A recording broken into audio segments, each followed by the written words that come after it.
Hi, I'm Dr. Scott Thorson at Total Performance Sports Medicine. This is Lisa, our head personal trainer. Spring is on its way, and with that comes an opportunity to get back into the yard and garden and spruce things up. We'd like to give you some tips in how to avoid common mistakes when working in the yard that lead to strains in our body, back, knees, etc. I'm going to have Lisa demonstrate a very common position that we see many people in that leads to strain in the low back. So as you can see here, Lisa has her hips high and her head low, and her back is rounded. What we really want to see is we want to see her lower the hips, straighten the back to protect the spine. One of the best ways to correct this is to learn to move from your hip sockets and not from your spine. So she's going to bend from her hip sockets, which we call a hip hinge. As she bends over, she's going to keep her back straight.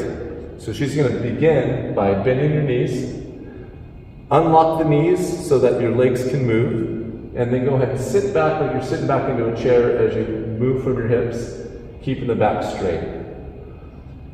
So the position that she has to get down into is very low, it's at the ground. This is not an ideal position for getting this low. So ideally, it's best to elevate your cervix when you can to work a little bit higher so you don't have to bend over as far. That's an easy default fix. At the same time, now she still has to bend over, so we're going to use the same principles for her to bend over. She's going to keep a straight back, and she's going to move backwards with her hips, let her knees bend, keeping the back straight, and she's in a good balanced position with no stress in her back and not rounded. There are times, of course, when we cannot elevate the surface we're working on because we're working in the ground. This is how we're going to modify our body to work at the ground level. So Lisa, let's do the first position with a straight leg hip hinge. So here, she looks a lot better with her back not being real rounded. She's pretty straight in the low back. What we're really mostly concerned is if the low back rounds. So round the back, please. So we don't want to see this rounding. So straighten out for me. Good. Still, her head's below her hips. So this is a very stressful position for this area. It's also a lot of stretch on the back of the leg and the hamstrings. You stay here for very long, the next day you're going to be sore. A little soreness is okay, but over time that can be a repetitive strain. So we want to take the load and stress off of this.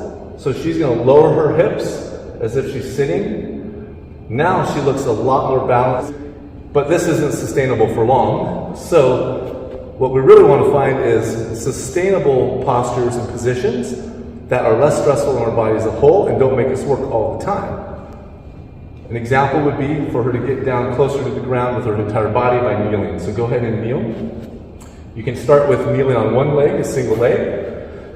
She's in a nice upright position here. A common mistake from this position would be the exact same thing we've been talking about, is rounding the back. So she's going to reach down to do some planting, and she's kind of rounding the back. Okay? Now, even though the spine is meant to bend, no joint in the body is meant to sustain an end range of movement for a long period of time. It stresses the tissues around the joint. So we really want to try to keep the joints in more of a neutral range of motion, so we're not putting stress on them. So when we put the spine in a straight position, we're really taking stress off of one side of the joints in the spine. Let's see a good hip hinge with the kneeling position. So you see how she sits back here, she lets her hips go, and I would let your foot go. This allows her to get deeper, so she could be in this position. If she had a knee problem, she wouldn't be able to do this. So how do we navigate around a knee issue? We can sit.